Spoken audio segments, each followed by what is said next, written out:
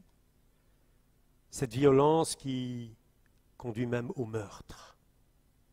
Et des excès en tout genre. Vous allez me dire, c'est normal, c'est le monde. C'est le monde. Mais cela se passe même dans les églises, vous savez. Même dans les églises, il y a cet orgueil qui entraîne une soif de pouvoir. Et vous savez que l'orgueil et la soif de pouvoir entraînent toujours la destruction.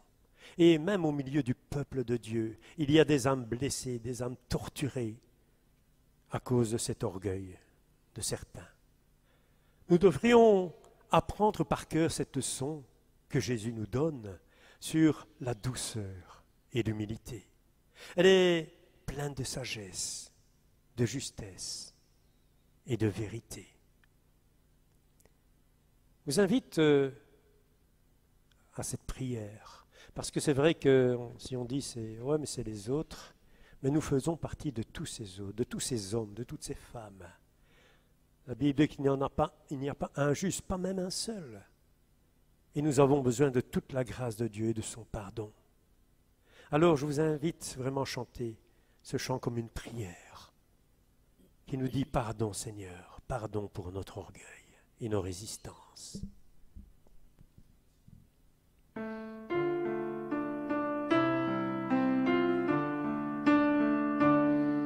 Pardon Seigneur, pardon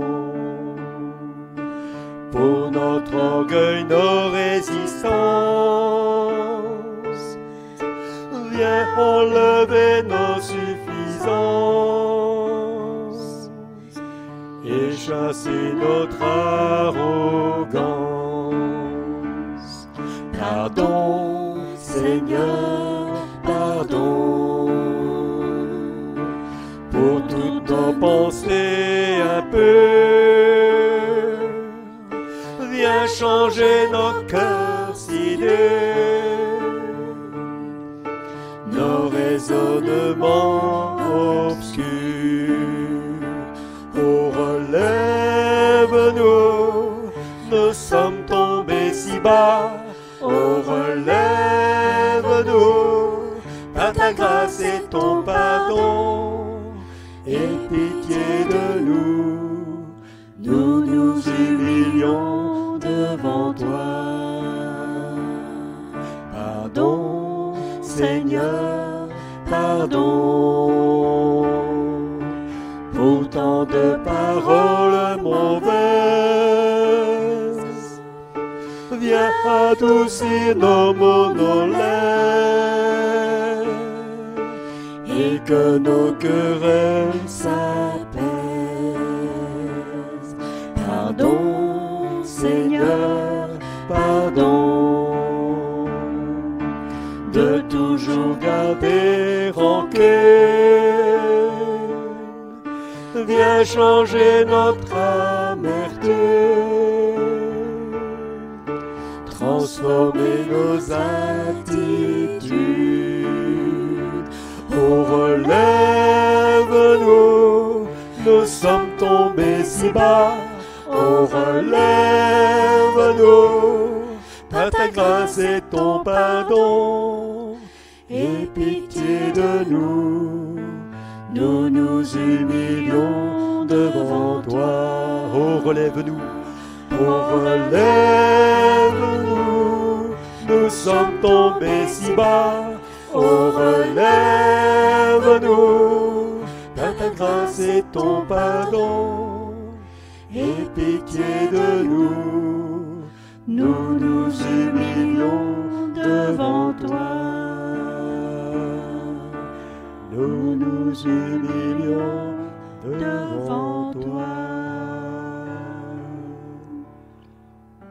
Oui, Seigneur, nous nous humilions devant toi. Alléluia. C'est vrai, Seigneur, que bien souvent, nous avons tendance, avec ce confinement, à être peut-être un peu plus aigris que d'habitude, à nous tourner vers ce qui se passe au lieu de nous tourner vers toi, Seigneur. Alléluia. Mais tu es le Dieu d'amour, tu es ce Dieu merveilleux qui tend toujours la main vers nous. Merci, Seigneur, de pouvoir nous mettre à ton abri, Seigneur, de pouvoir, Seigneur, trouver le réconfort, trouver un havre de paix auprès de toi, dans ta parole, dans la prière, dans l'amour fraternel.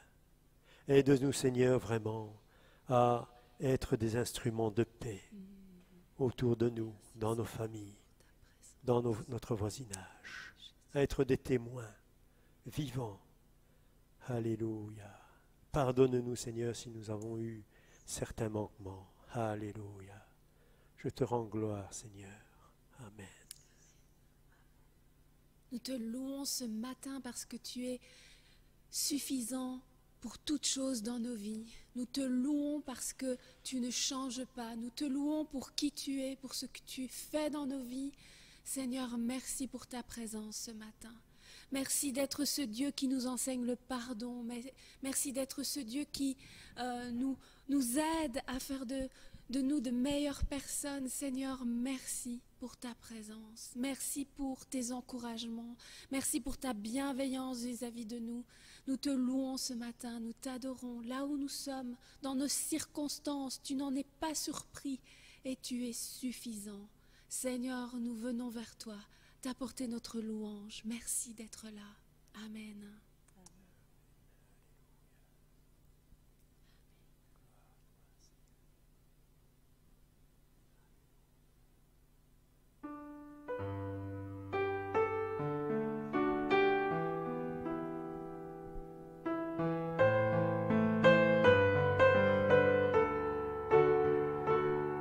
Je viens t'offrir, Seigneur, ce que j'ai de meilleur. Je viens t'offrir ma vie. Oui, à toi, Jésus-Christ. Et même si je suis fragile, et même si c'est difficile, je chanterai gloire à l'Éternel. Je chanterai louange à son nom. Je chanterai Dieu, mon essentiel. Je chanterai en l'honneur de son nom. Je viens te dire, Seigneur,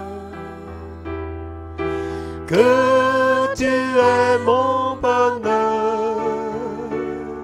Non, rien ne peut détruire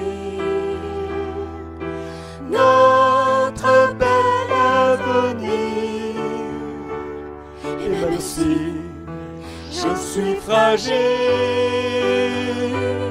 et même si c'est difficile,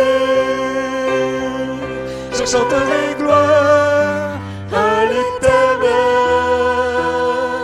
Je chanterai louange à son nom. Je chanterai Dieu, mon essentiel. Je chanterai en l'honneur de son nom.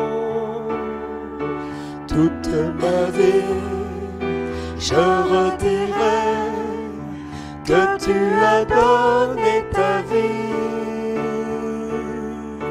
Toute ma vie, je redirai que tu as payé le prix.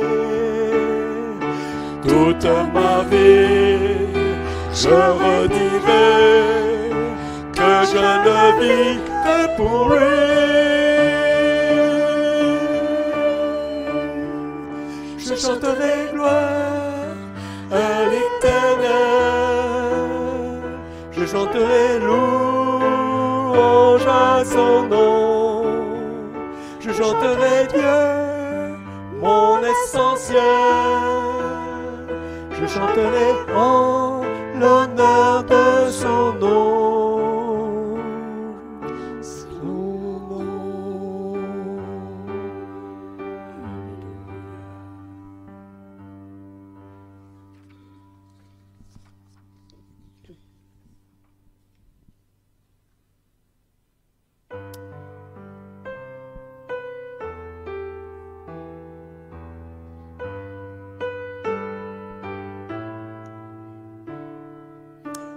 Il est un fleuve coulant du cœur de Dieu.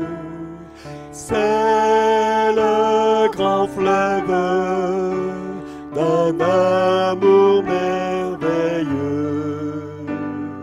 Je vais y boire, son amour me remplit.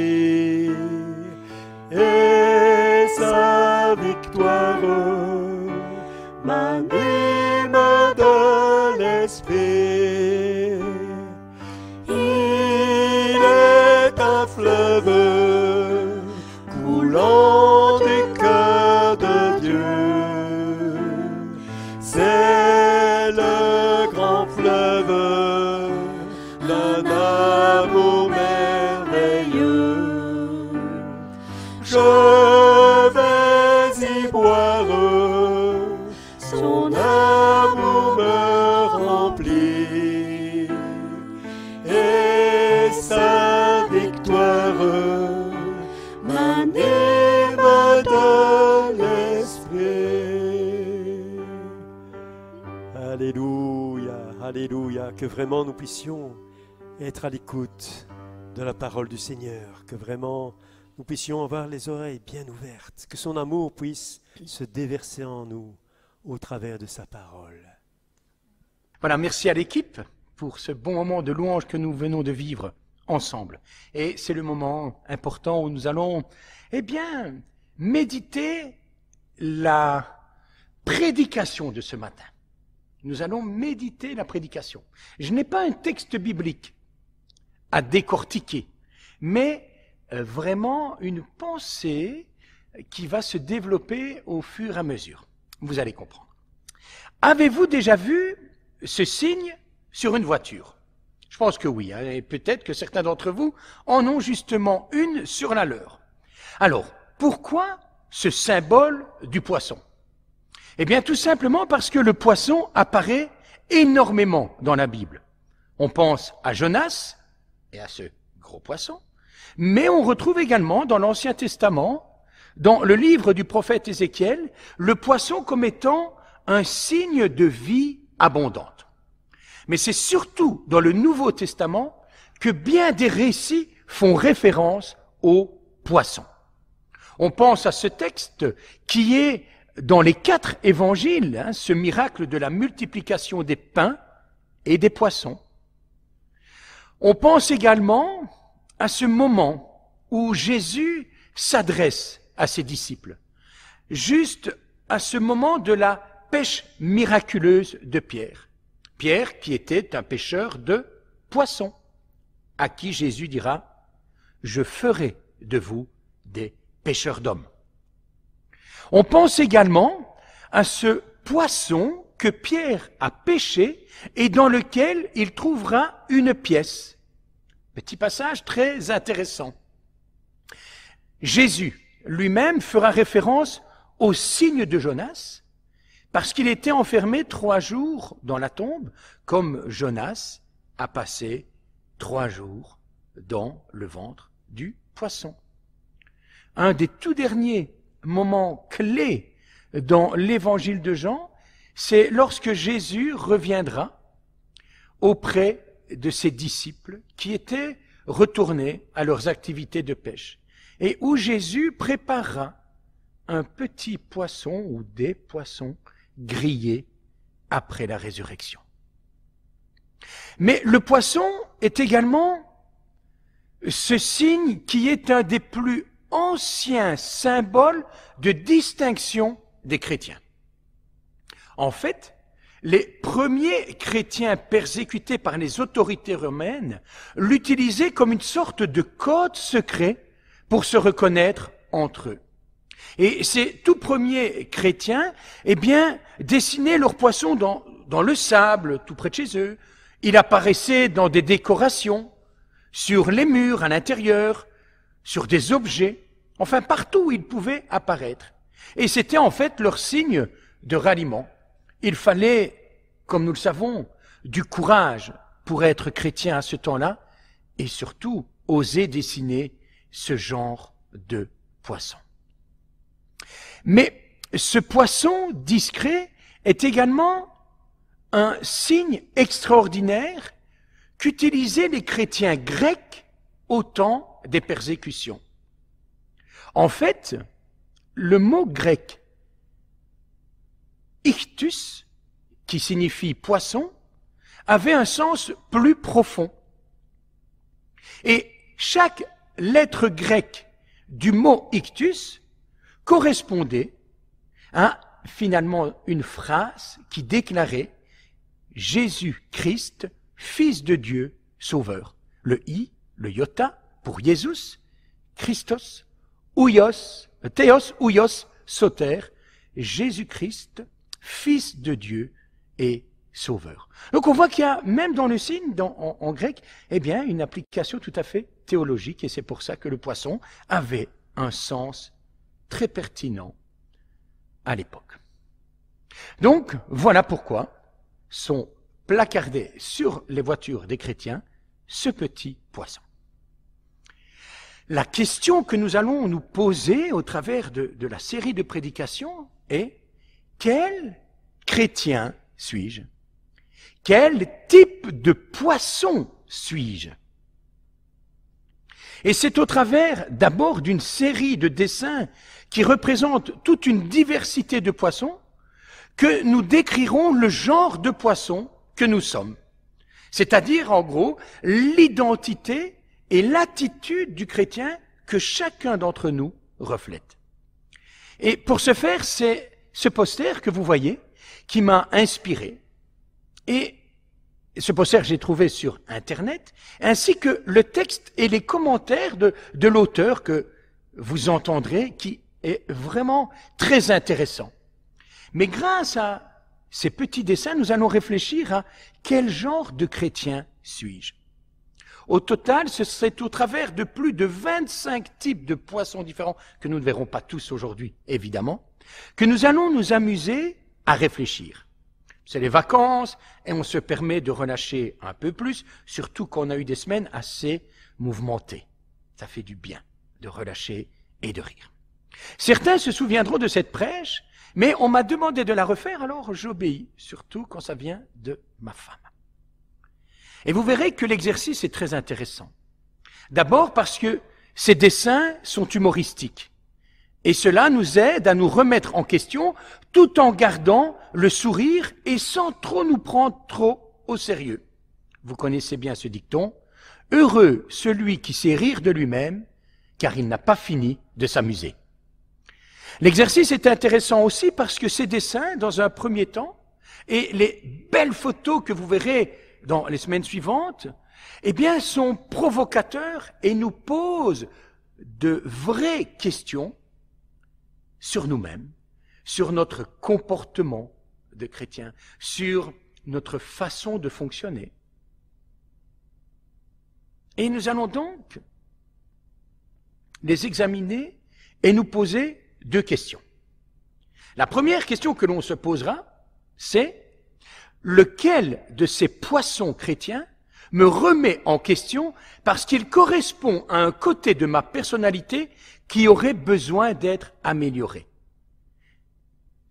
Où Dieu posera-t-il son doigt dans nos vies sur ce qui doit être amélioré, sur ce qu'il veut que nous développions, parce que c'est quelque part le côté négatif qui pourrait éventuellement me concerner et sur lequel Dieu souhaite peut-être attirer mon attention.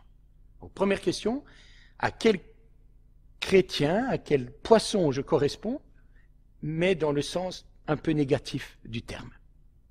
La deuxième question, eh bien, lequel de ces poissons chrétiens correspond à un côté positif de ma personnalité que Dieu peut utiliser dans ma vie et par rapport auquel il veut m'encourager. Donc, notons chacun pour soi 2 poissons, l'un négatif et l'autre positif qui nous correspondent, et on pourra en reparler, vous pouvez envoyer vos petits commentaires évidemment, et en discuter entre nous. Mais je vais aussi, dans la mesure du possible, présenter chaque chrétien poisson, donc sous cet angle positif et négatif. On commencerait évidemment par un aspect négatif. On a l'impression que ce poisson collé sur la voiture nous montre un chrétien sans visage, neutre, inconnu, qui se cache derrière un logo. Vous connaissez peut-être cette anecdote. Un chrétien a collé un poisson derrière sa voiture avec le texte suivant. Si vous aussi vous êtes chrétien, klaxonnez. Un jour, il est arrêté devant un feu rouge interminable. La voiture qui s'arrête juste derrière lui est conduite par un chrétien et qui voit l'autocollant et qui se dit « Super, un frère, voilà, un ami chrétien ». Et du coup, il lui fait un petit coup de klaxon. Mais malheureusement, notre chrétien de la voiture de devant, de mauvaise humeur, qui vraisemblablement ne pensait plus du tout à son autocollant, ouvre la fenêtre, se retourne et lui crie d'un coup « Ça va pas ou quoi? Faut nettoyer vos lunettes, vous voyez pas que le feu est rouge ?» Ça, c'est le chrétien dans ses faiblesses et dans ses ratés. Et ça nous arrive à tous. À tous, ça nous arrive à un moment donné d'avoir un mauvais témoignage. Mais évidemment, quand on a ce type de réaction, eh bien le pardon est de mise. Se remettre en question nous invite à rectifier le tir. Pas à persévérer dans notre erreur, mais à réagir et à demander pardon. Donc ça, c'est le côté négatif qui est mis en lumière, mais qui nous invite à abandonner ce type de comportement. Mais ce poisson, dans l'aspect positif, est aussi un bon moyen de faire connaître Jésus, comme les tout premiers qui osaient l'arborer. Ça, c'est le côté positif. Le courage d'oser affirmer notre foi en public. Alors, ok, on va y aller. Quel chrétien suis-je? Et comme nous le savons, il n'y a pas qu'une seule sorte de chrétien. Il y a toute une série de personnalités, de tempéraments, de caractères, d'attitudes propres à chacun. Quel chrétien suis-je? On a par exemple tout d'abord le chrétien sympathique. Oui, un chrétien sympathique, c'est formidable. Un chrétien qui est ouvert, qui sait écouter, qui est tolérant. Un chrétien qui fait envie, qui est sel de la terre, qui témoigne avec le sourire et une joie sincère. Un chrétien qui se lie d'amitié aussi avec des non-chrétiens. Oui, c'est super. Par contre, le chrétien qui est sympathique parce qu'il fait comme tout le monde, qui est toujours d'accord avec tout et tout ce qu'il entend, qui est gentil, mais qui n'ose même pas exprimer un avis personnel, qui sourit, mais qui ne manifeste pas d'amour concret, mais ça, c'est nettement moins bien. Donc vous voyez, ce chrétien sympathique, il a ce bon côté, mais il a également un côté un peu plus caché, surtout lorsqu'il n'ose pas être lui-même, qu'il est finalement un chrétien en façade. Ensuite, nous avons le chrétien exalté. On en connaît tous au moins un. Celui-là, il fait peur. On s'en méfie parce que ses émotions sont toujours à fleur de peau. Il s'excite pour n'importe quoi. Il n'a de contact avec Dieu qu'à travers des manifestations émotionnelles exacerbées. Il a peur du silence et voudrait que tout le monde s'excite comme lui. Vous savez, c'est ce genre de chrétien qui... que tout le monde va chanter, il va avoir les mains levées, il va bouger, il va danser, il va crier, il va... Voilà. On en connaît. Et c'est pas mal en soi, c'est bien même. Parce que le chrétien qui sait exprimer sa joie, qui ose manifester sa reconnaissance, qui est spontané, et je pense au roi David qui à un moment donné a défrayé la chronique quand il s'est mis à danser nu et où les gens étaient choqués. Alors je dis pas qu'il faut le faire, hein. Voilà, David est David. Hein. Avant de faire ça, il a quand même battu Goliath, donc le jour où vous abattrez Goliath, vous pourrez faire ce qu'il a fait. Mais ce genre de croyant qui est spontané, qui vit intensément les choses, qui recherche la joie, qui recherche l'onction du Saint-Esprit, n'a pas peur du « qu'en dira-t-on ». Il est vrai devant les autres et devant Dieu. Il sait rire et s'amuser au bon moment. Et ça, c'est un chrétien qu'il fait beau côtoyer. Nous avons également le chrétien conservateur, type 1 et type B. Le type 1, eh bien, est ce chrétien que certains appellent la grenouille de bénitier. Celui, vous savez, qui reste figé dans ses règles et ses lois, qui fait pas trop envie, en fait. On aimerait qu'il découvre que la grâce a remplacé la loi. Il est sincère, mais sa peur du changement, son amour des lois, voilà ce que je dois faire, c'est comme ça que je dois être, et surtout sa facilité à juger l'autre, enlève toute fantaisie et tout charme à sa vie chrétienne. On aimerait le secouer, de lui fournir un ouvre-boîte pour qu'il découvre la liberté et la joie. Ça, c'est le mauvais conservatisme que l'on appelle le légalisme. Quand on ouvre la boîte, il sent même l'huile rance. Au contraire, le chrétien conservateur type B est très différent. Il ne s'enferme pas dans sa boîte, mais il défend des valeurs qui ne doivent pas être contestées. Pour les choses secondaires de la vie de l'Église, il est très souple. Pour toutes sortes de détails pratiques, il laisse à chacun la liberté de faire comme ceci ou comme cela. Par exemple, cela lui est parfaitement égal que l'on soit baptisé dans un baptistère ou dans un lac, qu'on utilise l'orgue ou la guitare ou le trombone pour accompagner les chants. Donc, dans la pratique, il est très souple. Mais pour l'essentiel, il est un conservateur intransigeant. Il ne veut pas que l'on touche aux bases bibliques. Pas question pour lui de douter que Jésus est le Fils de Dieu et qu'il est ressuscité. Pour lui, on ne touche pas à des principes cruciaux comme le salut pour ceux qui ont la foi. Pas question de revenir sur la notion de pardon des péchés, sur l'amour du Père, sur la véracité de la vie éternelle, et ainsi de suite. Ça, c'est le bon conservatisme qui nous évite de flotter à tout vent de doctrine et de nous éloigner des vérités bibliques. Nous avons ensuite le chrétien conquérant.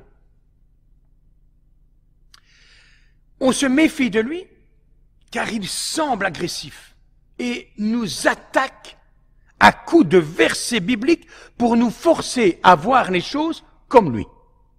Il pense être celui qui détient la vérité et nous l'impose sans amour. Lui, il sait. Utiliser la Bible pour nous matraquer de vérité, non, c'est pas trop notre truc. Par contre, s'il s'agit d'un chrétien conquérant qui s'attaque à l'ennemi, qui entre dans le véritable combat, qui entre dans le combat spirituel, un chrétien qui se bat dans l'intercession, la prière fidèle pour conquérir les promesses que Dieu nous a faites, alors là, oui, il est beau ce chrétien conquérant, qui ose aller là où d'autres n'iraient pas. Nous avons ensuite le chrétien du dimanche. Alors, on va bien se mettre d'accord sur le sens des mots. Il y a plusieurs définitions du chrétien du dimanche. Rien à voir avec celui qui, fidèlement, vient au culte chaque dimanche ou, fidèlement, suit le culte, parce que les choses évoluent maintenant, suit le culte, même allongé dans son lit, chaque dimanche. Mais il s'agirait plutôt de celui qui fait semblant d'être chrétien le dimanche, mais qui n'est pas du tout chrétien le reste de la semaine. Une autre définition dirait celui ou celle qui reste dans son bocal évangélique, qui ne connaît rien d'autre que sa communauté, rien d'autre que la rencontre du dimanche matin. Tout le reste ne l'intéresse pas. Ce qu'il se fait ailleurs n'est pas bon. Il n'a aucun contact avec les non-chrétiens, le monde extérieur, parce que c'est le diable. Mais sur le plan positif, ce genre de chrétien, pas grand-chose. Il a intérêt à être secoué et à se secouer. Nous avons ensuite, très belle image, le chrétien qui se donne. C'est beau un chrétien qui se donne au Seigneur, qui se donne à son prochain, qui s'investit, qui rend service, qui grandit, qui devient un adulte spirituel et qui peut ainsi redistribuer autour de lui ce qu'il a reçu. Il est généreux, il ne compte pas, et sa récompense sera grande dans le royaume. Mais comme le dessin le montre très bien, il faut faire attention. S'il exagère et n'a pas de discernement dans sa manière de donner, d'être généreux, il risque d'arriver rapidement au burn-out, à l'épuisement ou au découragement. Il est beau de se donner, mais il ne faut pas se mutiler. Il ne pourra pas continuer à donner à long terme s'il n'est pas capable lui-même de prendre, de recevoir, d'être capable de se ressourcer et ainsi d'avoir tout ce dont il aura besoin. Il a tout particulièrement besoin de soigner sa relation personnelle avec Dieu. En prenant du temps pour la prière, pour la lecture de la parole, pour la méditation, pour laisser Dieu lui parler, le renouveler. On a entendu comment Janine nous disait que durant ce confinement, il y avait une toute autre approche par rapport à Dieu. Quand on est tellement dans l'activité, on n'a souvent pas le temps de s'arrêter et de se mettre à l'écoute. Mais combien il est important, si l'on veut donner, prendre soin, de d'abord recevoir, de d'abord entendre ce que Dieu nous demande. Mais également, aussi important, de prendre du temps pour soi, pour sa famille, pour faire des choses que l'on aime, de prendre du temps pour les vacances où on décroche et on n'est rien qu'avec sa famille, rien qu'avec sa femme, pour prendre soin d'eux et être là à nous faire du bien. Important. J'aimerais juste rappeler, ce qui pour moi est le plus important dans la vie, c'est notre relation avec Dieu. Notre relation avec notre Seigneur. C'est lui qui nous sauve, c'est lui qui nous donne tout, c'est lui qui nous permet de faire tout ce que nous voulons, tout ce que nous pouvons. C'est à lui qu'appartient l'Église, c'est à lui que nous appartenons. Premier point, relation à Dieu. Et puis, non, c'est pas l'Église, c'est pas le service, non. La deuxième priorité dans nos vies, c'est notre famille. Ce sont nos enfants, c'est notre femme. À quoi ça sert que j'aille prendre soin des autres si je ne suis pas capable de prendre soin de mon épouse et de mes enfants? Et seulement après vient le service. Mais il ne faut pas mettre le trio dans l'autre sens. Pas mettre sa famille au tout premier point, au détriment d'une église ou autre. Et pas mettre l'église à la place de Dieu, ou le service à la place de Dieu. Les bonnes priorités, Dieu, ma famille, mon service, mon église. Et vous mettez où le travail? Je vous laisse réfléchir. Et enfin, nous terminerons avec celui-ci. Le chrétien qui ne veut pas se mouiller. Ce poisson volant qui reste toujours dans les airs a des problèmes. C'est le chrétien qui dira « Moi, j'ai pas besoin d'église, pas besoin des autres chrétiens, je lis ma Bible et je prie seul chez moi, Dieu me suffit. » C'est le genre de chrétien qui ne risque pas de devenir missionnaire puisqu'il est lui-même démissionnaire. Une île déserte lui convient très bien puisqu'il pense seulement à lui et à sa petite relation faussée avec Dieu. Il est individualiste. Son temps, son argent, son dimanche matin lui appartiennent. Et il ne les partage pas ou si peu. C'est le chrétien hors Église et donc hors engagement. Très peu d'aspects positifs, car un poisson ne peut pas être heureux en dehors de l'eau. Eh oui, un chrétien ne peut pas être heureux seul dans son coin en disant « ma relation avec Dieu me suffit ». Et on en connaît. Ouais. Voilà. On en a vu 7 et nous en avons encore quelques-uns à voir. Mais je vous inviterai déjà à réfléchir et à vous positionner par rapport à ces 7 poissons. Celui qui ne veut pas se mouiller, celui qui se donne, le chrétien du dimanche, le chrétien conquérant, les 2 types de chrétiens conservateurs, le chrétien exalté ou le sympathique, mais pas si sympathique. Voilà. On se donne rendez-vous la semaine prochaine pour la suite et je vous inviterai à prier. Seigneur, merci pour ces moments différents de culte, parce que nous sommes, chez nous. Les moments différents aussi parce que nous voulons, prendre le temps de vivre ta parole, mais avec simplicité et humour. Mais au travers de tout cela, nous te prions que tu nous parles, que tu nous fasses du bien, que tu nous titilles là où nous avons besoin de nous repositionner. Seigneur, nous sommes habitués à vivre notre vie chrétienne, mais il est bon à des moments donnés de refaire le point, de refaire une petite évaluation, un peu comme le contrôle technique pour nos voitures, et de regarder ce qui commence à claquer à gauche, à droite et à réagir au bon moment. Seigneur, merci pour ta parole qui nous parle, pour ce que tu désires nous communiquer au travers de ces types de chrétiens qui sont peut-être nous-mêmes, peut-être des personnes que nous côtoyons. Mais ton but, Seigneur, c'est pas de nous culpabiliser, mais c'est toujours de nous tirer vers le haut. Finalement, de toujours nous tirer à être de plus en plus ressemblants à Jésus-Christ, qui lui seul est parfait, qui lui seul est le modèle, qui lui seul est la vérité. Merci Jésus pour qui tu es. Merci pour tout ce que tu fais dans nos propres vies, pour tout ce que tu as déjà commencé à transformer au plus profond de nous-mêmes, mais pour tout ce que tu vas encore continuer de faire dans nos vies et après au travers de nos vies. À toi toute la gloire. Amen. Merci Seigneur pour ta parole. Merci pasteur pour cette parole merveilleuse que Dieu a mise sur votre cœur et que vraiment nous puissions mettre cette parole en pratique. Que le Saint-Esprit puisse souffler sur nos vies, souffler dans nos cœurs, qu'il puisse faire mûrir cette semence qui a été semée dans nos cœurs. Alléluia. Souffle, souffle de Dieu, nous voulons t'accueillir dans nos vies. Alléluia.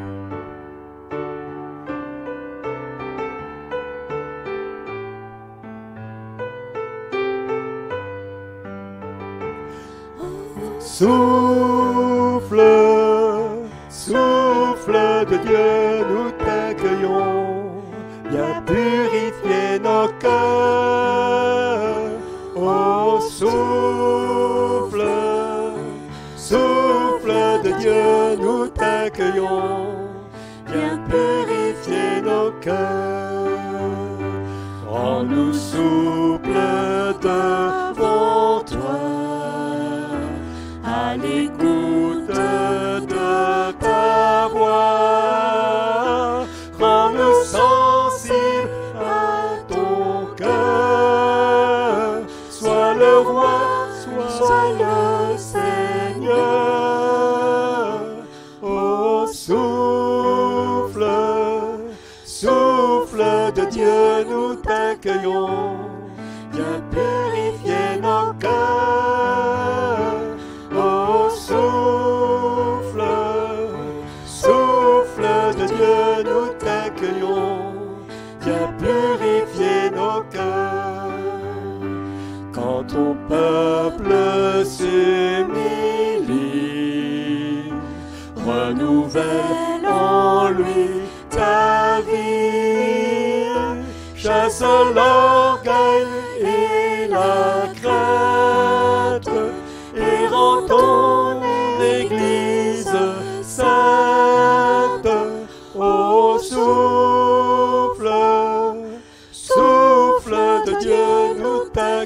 accueillons, viens purifier nos cœurs. Ô souffle, souffle de Dieu, nous t'accueillons, viens purifier nos cœurs.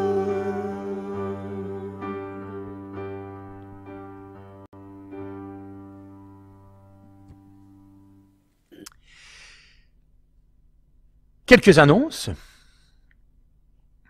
Aujourd'hui, je vais faire des annonces à la Léon, pour ceux qui comprennent l'expression, c'est-à-dire que mes annonces vont être plus longues que la prédication.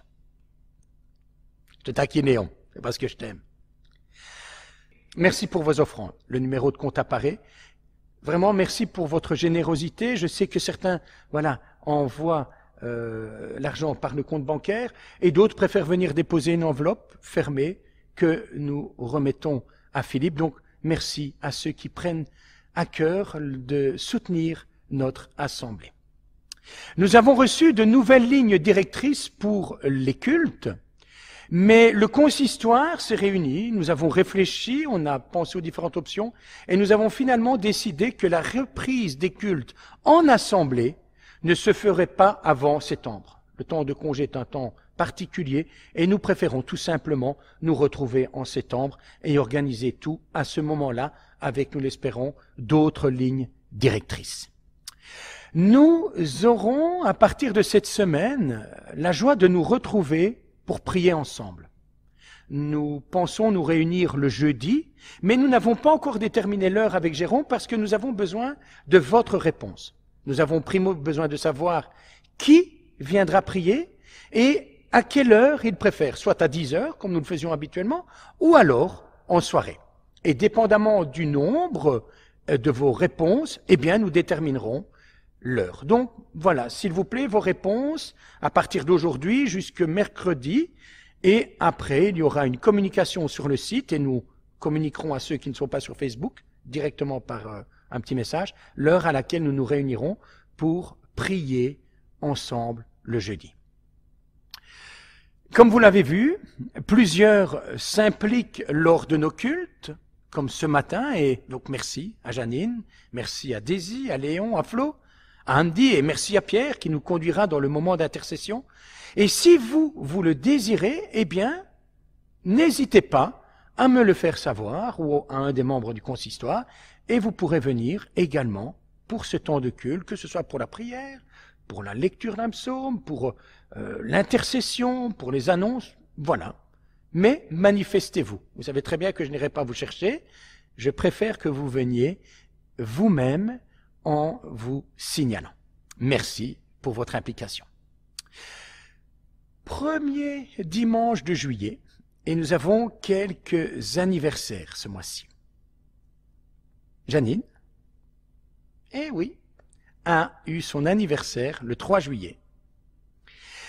Philippe Van Bastelaar, le 6 juillet. Tiens, Timothée, le 7. Mon Timothée. Daniel Baudouin, le 9 juillet. Sylvain Flamand, le 11 juillet. Madeleine, le 12 juillet. Et je crois que c'est un chiffre rond. Aurélie, l'épouse Andy, le 23 juillet. Le même jour que Zoé. Bon anniversaire. Nous aurons également Kylian Mulpa, le 25. Et Stéphanie Rybarski, le 26 juillet. Si je vous ai oublié, envoyez-moi un petit message. Bon anniversaire à ceux qui l'ont déjà eu et bon anniversaire en avance à tous ceux qui ce mois-ci auront une année de plus. Merci à Sandra, à Salomé, à Marie-France, à Flo et à Andy qui ont permis la réalisation d'une magnifique vidéo pour nos enfants. Et vous le verrez, comme précisé dans cette vidéo, vous pouvez contacter Sandra pour le clip de générique. Donc n'hésitez pas, si vous voulez vous impliquer au niveau du générique, téléphonez à Sandra ou envoyez-lui un petit message pour faire partie de ceux qui feront ce générique. Merci également à l'équipe de travail de ce samedi. Génial, ce qui a été accompli. Si certains ont des disponibilités encore cette semaine, contactez Sylvain. Et pour tous ce qui est espace vert, si vous avez du temps, à ce moment-là, je vous demanderai de contacter Timothée qui coordonne à ce niveau-là. Avec le déconfinement qui a commencé, je vous rappelle simplement que je suis toujours disponible pour vous recevoir au bureau, s'il ne fait pas trop bon, ou au jardin, si le temps le permet. Et si ce n'est pas pour vous de venir jusqu'à la maison, eh bien alors, je peux me rendre également chez vous, mais évidemment dans le respect des mesures sanitaires. Mon numéro de téléphone apparaît, n'hésitez pas à me contacter au 0492 980 727. On arrive aux dernières infos. Je fais suite aux annonces que j'avais commencées la semaine dernière concernant cette triste affaire liée à l'IFTJ et je vous invite à visiter la page Facebook qui s'appelle « Preuve à l'appui ». Cette page tient à jour tout ce qui est documents officiels, articles de presse. Vous y retrouverez également le document qui émane de l'Alliance évangélique européenne, qui invite à la prudence si certains pensaient rejoindre cet institut. Vous trouverez également les articles du CAFES qui sont extrêmement intéressants et également cet article de presse de Réforme qui est extrêmement bien écrit et très précis. Je remercie ceux et celles qui nous ont encouragés et qui prient pour cette situation. Merci, vraiment. Et je vous quitterai simplement avec cette citation de Martin Luther King qui m'inspire. Celui qui accepte le mal sans lutter contre lui coopère avec lui. Nul besoin de présenter Martin Luther King et son combat. Nous allons maintenant prier et c'est Pierre qui nous conduira dans ce moment de prière. Merci. Je vous invite à baisser vos têtes pour la prière d'intercession. Merci Seigneur. Seigneur Dieu, merci pour tes bénédictions. Merci pour ton regard bienveillant, Seigneur. Merci parce que même dans ce tumulte, même dans cette période de Covid-19, Seigneur, dans cette période troublée, là où les dirigeants de ce monde ne savent pas où donner de la tête, Seigneur, toi tu règnes et tu sais quelle décision est la bonne. Seigneur, je veux te remettre chaque pays, chaque dirigeant de chaque communauté, Seigneur, dans le monde entier. Père, je te prie que ta sagesse descende sur cette terre, descende sur les dirigeants des peuples. Père, parce que tu vois, les peuples ont peur, les peuples ne savent pas quoi faire, ils sont désorientés, Seigneur. Je te prie que ta parole puisse vraiment faire la lumière sur tout ça. Seigneur Dieu, je te demande de donner aussi cette direction à l'Église, de prier pour ses dirigeants. Je te prie que chaque personne, Seigneur, chaque personne qui t'appartienne puisse prendre conscience de l'enjeu qui se déroule là, en ce moment et dans ce monde. Je te prie que chaque enfant puisse être touché par ta parole, mais aussi par ton esprit. Que tu puisses susciter des ouvriers, Seigneur. Car comme ta parole le dit, la moisson est grande et il y a peu d'ouvriers. Je te prie de susciter, Seigneur, des personnes qui se lèvent, qui se mettent à genoux et qui prient en esprit et en vérité, Seigneur. Qui ne prient pas comme des enfants légers, ni comme des enfants qui sont emportés par toute votre doctrine, mais qui sont des enfants avec le regard posé sur toi, et rien que sur toi. Afin que, Seigneur, ces prières puissent être le moteur qui fait agir ton bras, Seigneur. Nous avons besoin de ces personnes qui prient, de ce peuple qui prie et qui puisse se mettre à genoux réellement devant toi, Père. Je te prie pour les personnes malades, les personnes affligées.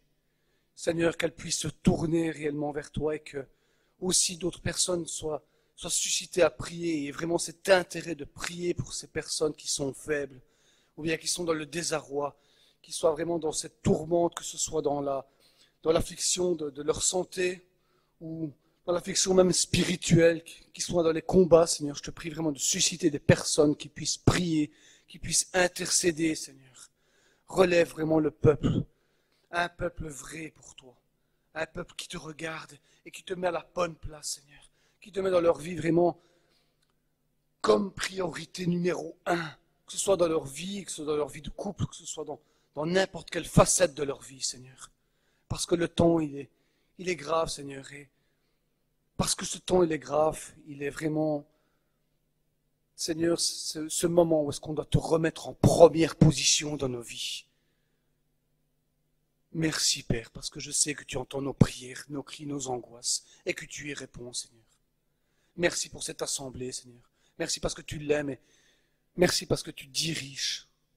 Et tu donnes vraiment tes informations et cette direction que nous avons tant besoin. Cette direction que nous avons tant besoin, Père. Et que vraiment nous pouvons entrer dans cette direction. Seigneur, je te prie vraiment avec tout mon cœur et toute ma pensée. Je m'en livre vraiment à toi, Père. Gloire te soit rendue au siècle des siècles, Seigneur. Loué soit ton nom, Père. Amen. Prenons ce dernier chant ensemble avant de nous séparer. Que vraiment le Seigneur puisse vous bénir. Qu'il nous libère de nos chaînes. C'est notre désir ce matin. Alléluia.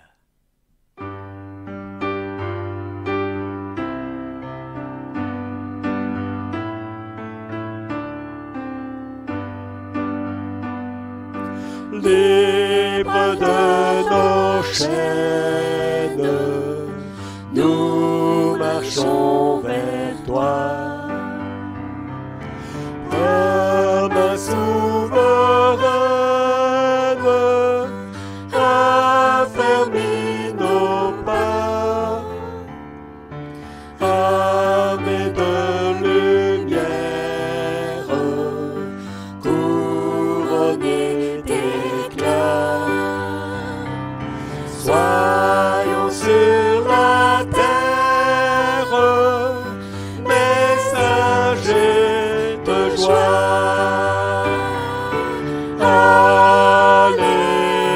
Alléluia, que ton règne vienne. Maranatha, viens Jésus, règne en moi. Proclamons sa grâce au creux de la nuit. Recherchons sa face au cœur de sa vie. Célébrons sa gloire, bannissons la peur. Chantons sa victoire, Jésus est vainqueur.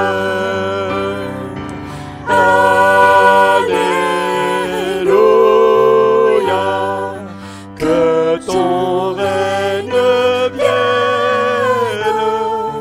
Maranatha, viens Jésus, règne en moi. Alléluia. Alléluia, que ton règne vienne. Maranatha,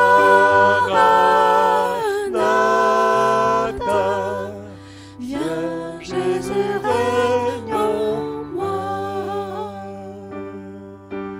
Viens Jésus, règne en moi.